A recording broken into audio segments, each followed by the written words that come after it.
Hello and welcome to April Break with King Township Public Library. My name is Daniel and today I am going to be introducing you to TinkerCad.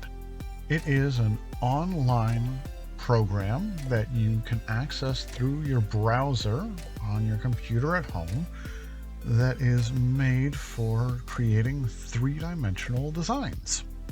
This program is very easy to learn and you can use it to make all kinds of spectacular designs. Let's start by taking a look around the screen. The first thing you're going to notice is the work plane. It is this square laid out platform on which you can set all the shapes and designs that you're going to be making. You will want to look at your design from many different angles as you're working on it. So in order to look around the work plane, if you right-click your mouse and drag it, you will be able to spin the work plane around and tilt it up or down in order to be able to see your design from any angle you like, even underneath. Why don't we start by getting a shape onto the board, and then I can use that to show you some of the other little tools for navigating. Over on the right hand side you have a menu showing many different shapes. We're going to start with a cylinder, and you just click on it and drag it over to the work plane. And now you have a cylinder on the work plane. All the shapes over in the menu will come out with certain preset sizes, but you can change any dimension on the shape.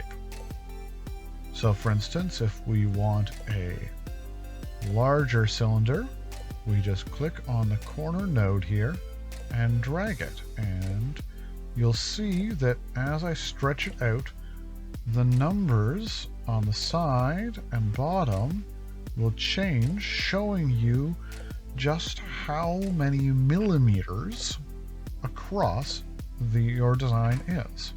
You can click and drag your shape around the work plane, placing it wherever you like. The black lines show you how far you are moving your shape from its original position on this move. We'll just drop it there for now. If you click anywhere else, then it will unselect the shape you have. You can select a shape either by clicking on it or by dragging a little window. It'll select all shapes in that window that you drag and cover. Now sometimes you will know exactly how large you want your shape to be. In that case, you can click on the node and select one of the numbers and type in a new value for it. So let's try 24, hit enter, and then we can go over to the other side. Now let's go with 24. There we go. Sometimes you might want to make your shape taller or shorter.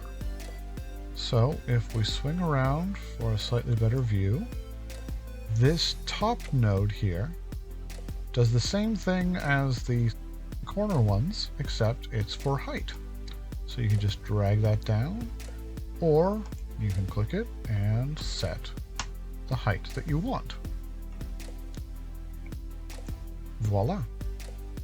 Over on the left hand side here, you have some quick buttons to look at your design from different angles.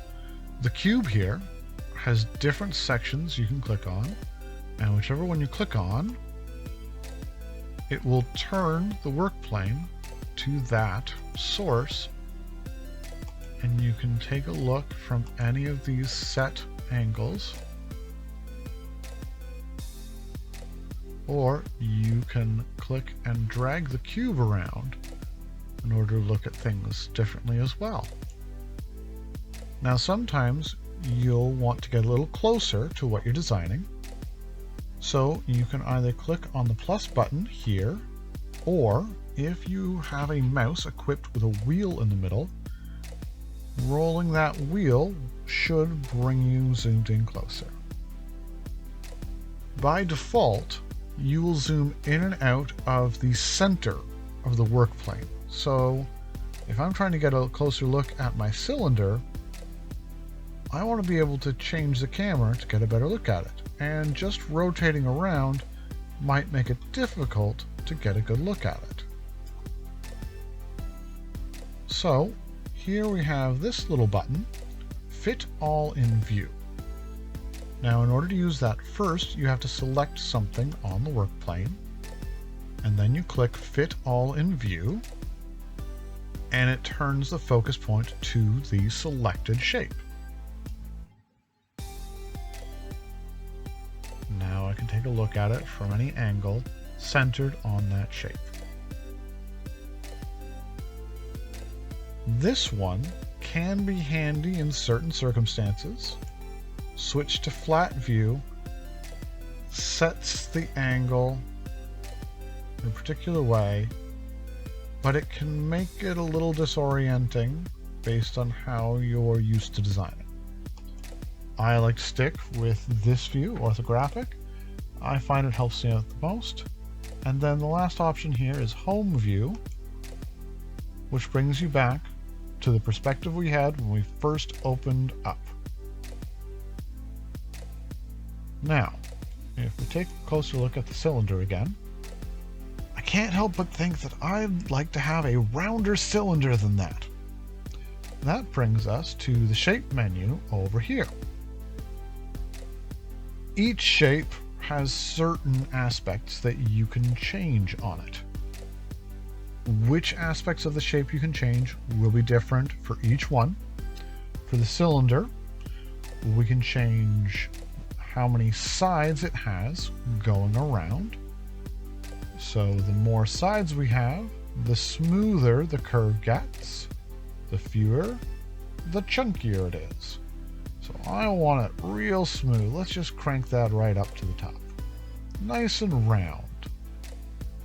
The other options you have here are beveling, which gives you a slope around the edges of the cylinder. Now it's a little tricky to see from that angle, so let's try going here. And you can see its slope as I bring that up. And voila. Then we have segments, which again changes the bevel, rounds it off. Now that we're done playing around with the cylinder, I think I'm just going to take back that bevel and the segments so we just have a nice round cylinder. And let's work on another shape, shall we? We have many options over here. Some are a little more complicated than others. And if you want to start digging around, click on the down arrow. There are other menus with lots of different shapes that you can take a look at. Some will get pretty nifty, like in the Smithsonian section. You have some pre-made shapes to work with. Triceratops skulls, but I don't think we need that for today. So we can drag and select, and then we just hit delete, and it's gone. Today, we're just going to stick with the basic shapes menu. So, even these can get a little complicated. The text option can be very handy, as you can write in any message you want, and it will turn it into three-dimensional letters here.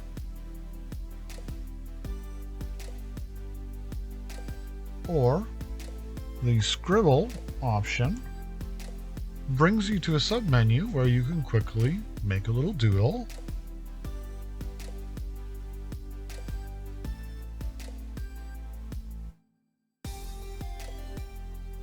And it turns it into a 3D shape.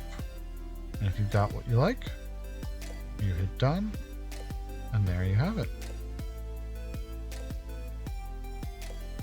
Now, I don't think we'll be needing either of those for our design today, but it shows you some of the options that you have available over here. I'm going to work with a half sphere next. So let's drag that over. For today's project, I think we're going to make a chess piece. Our own little designed chess piece. So I want this to be almost as big as the cylinder, or in diameter. So if you remember, we made that 24 by 24. So I think 20 by 20 is a good way to go. But I'd like it a little flatter. I want something that'll raise up a little bit from the cylinder, but not too high. So let's go with 4 millimeters in height. But, oh dear, how do we bring them together? Well, if you click and drag a shape, they will just move right inside of one another.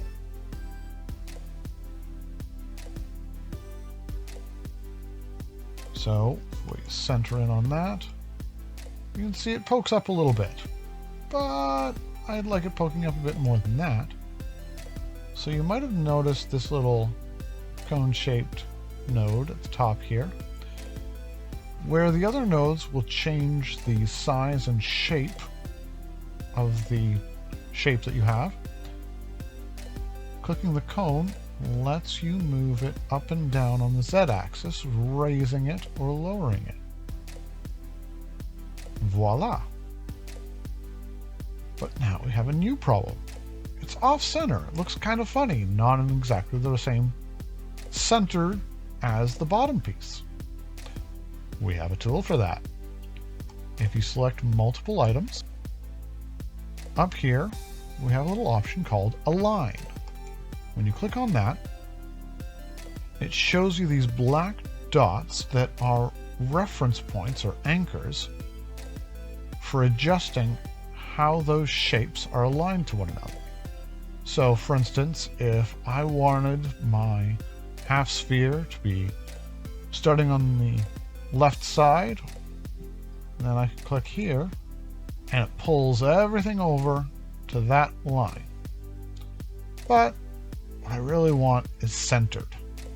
So we want to click that one there and this one here, and voila, centered on one another.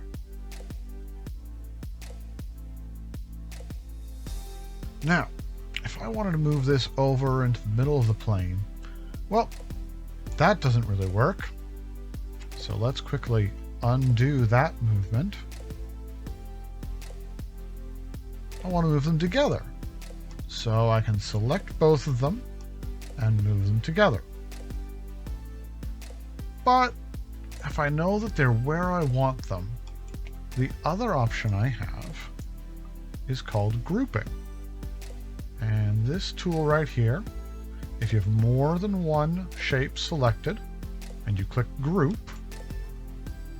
it binds them together so that now they're considered one shape, one item. You don't have to drag and click, just a single click on it gets the whole thing, and you can move it around wherever you like. Now, on to our next shape. Let's see here. I'm going to go with a cone next. Now, again, I want a little bit smaller, and it starts out at 20 by 20. Let's narrow that down a bit. Let's try 15 by 15, shall we? And then we can align those together.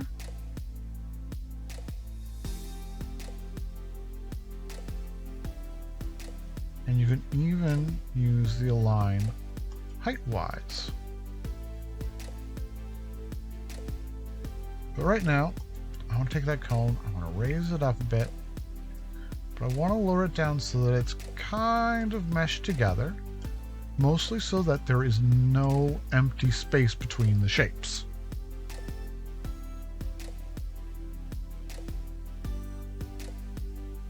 Over here in the shape menu, You can see that the options are a little different than from the cylinder. And one of the nifty things here is that the cone shape doesn't have to be a cone. By increasing the top radius, we get a cone-like shape, but not necessarily to a point. So let's try bringing it down about there. And I really like the round shape from the cylinder, so let's increase the sides here too. And right in here we have an option for increasing the height, or we can still use this node if we wanted to play around with that. There we go. I think our chess piece is ready for something to top it off. For today's piece, I'm going to start with, well, the most common chess piece. Let's make our own little pawn. So with the sphere here, it doesn't have sides like the cylinder or the cone. Instead, we have steps because it's round all the way. Let's crank that up to make it as round as possible. One of the other options here in the shape area is the color. I'd really like to see what you can come up with and design in TinkerCad, and here at King Township Public Library, we want to give you every encouragement to try new things. So from now until the end of April, you can email us your 3D design from TinkerCad, and we will use the Cubicon 3D printers that we have on our branches to print and create your design in plastic so that you can pick it up and take it home. Just include the code 3DME or 3DME in your email to show you enjoyed this introduction, and we will print your design for free. Now, that sphere is looking a little bit big to me. So I can grab the nodes and shrink them all down, or I could select the number and change that. Or if you know that you want to change all the dimensions together, you just want to make a shape larger or bigger, not stretch it out in a direction, then if you hold the Shift key on your computer while you click and drag, it will change the shape universally. We just need to raise that up a little bit, and I think we have ourselves a nifty looking pawn. Don't you?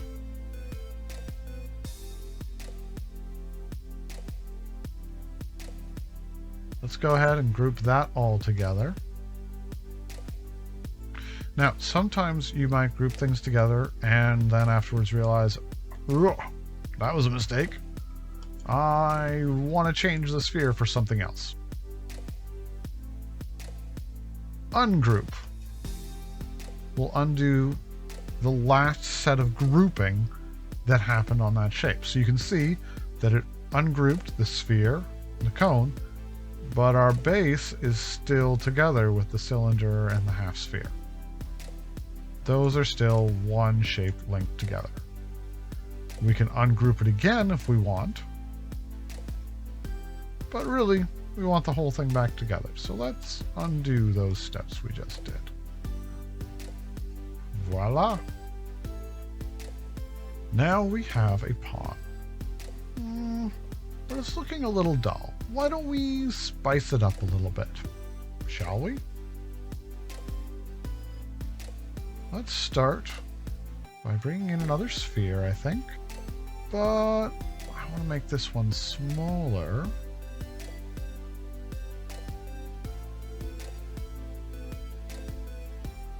And raise it up. And I don't want to align it. I just want to drag it over so that it is coming out from the top of the pawn. Almost like a little eye, wouldn't you say? But now I need another one. So You can either hold down Control and press the letter C to copy, and then Control V to paste, like you would with a text document. Or, sticking with the buttons here, we have duplicate and repeat. And then we have a second shape. Drag around.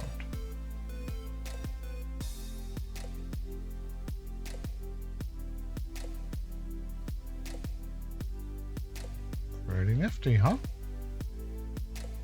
Well, we've got eyes, but what about a mouth? Let's start with a wedge.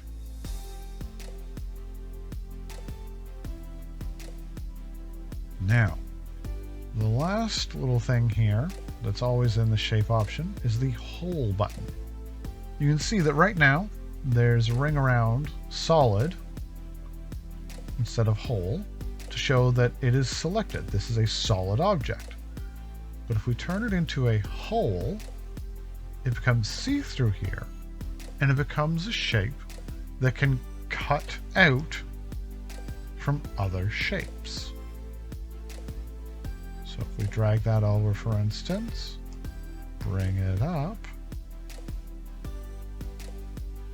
when you group it together with other items, then instead of being its own solid shape, it becomes a hole in the shape that you grouped it with. But that's not where we need our mouth, is it? So let's go back. Now, first of all, I think I'd like my mouth just a little bit smaller. So let's bring that down. And then we need to bring it around to the front of the face. So you may have noticed that in addition to the nodes and the Z-axis arrow, there's also these curve arrows, where if you select that, you can rotate your shape. Now, if you hold your cursor outside of that circle of degree marks, then you can turn it freehand to whatever angle you like. If you keep your cursor inside that ring and then rotate it, it will snap to 22.5 degree segments.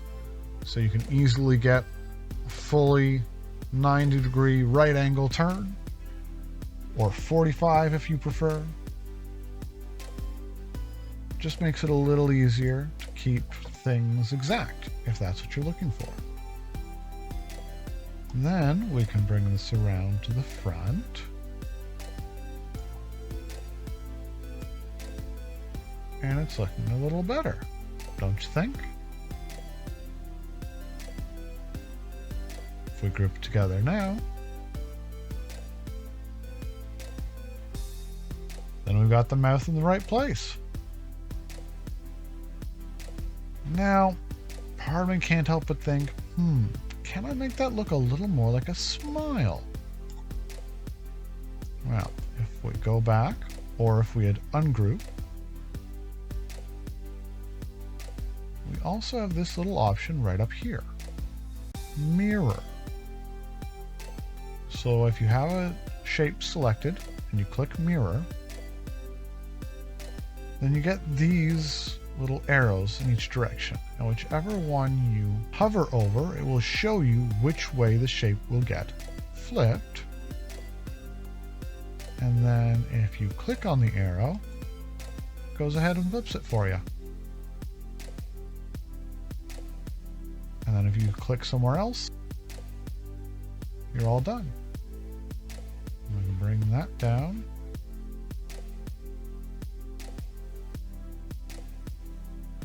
Get ourselves a nice, happy smile on our pawn.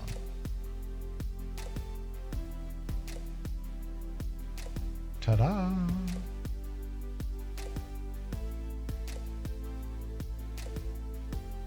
Now, you might be worried about making sure this is saved or doing a whole bunch of work and accidentally losing it, but TinkerCad automatically saves your work as you go.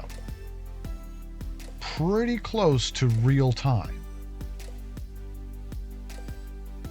So as soon as you make a change, it's saved.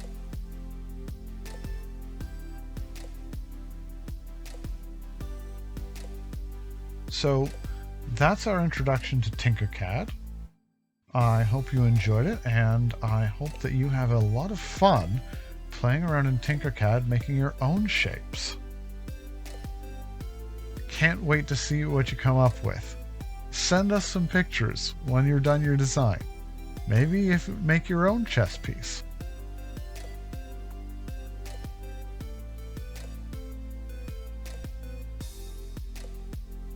Otherwise, I hope that you have a wonderful day and a wonderful time playing around in the sandbox playground that is the three-dimensional designing software of TinkerCad. Have a good day.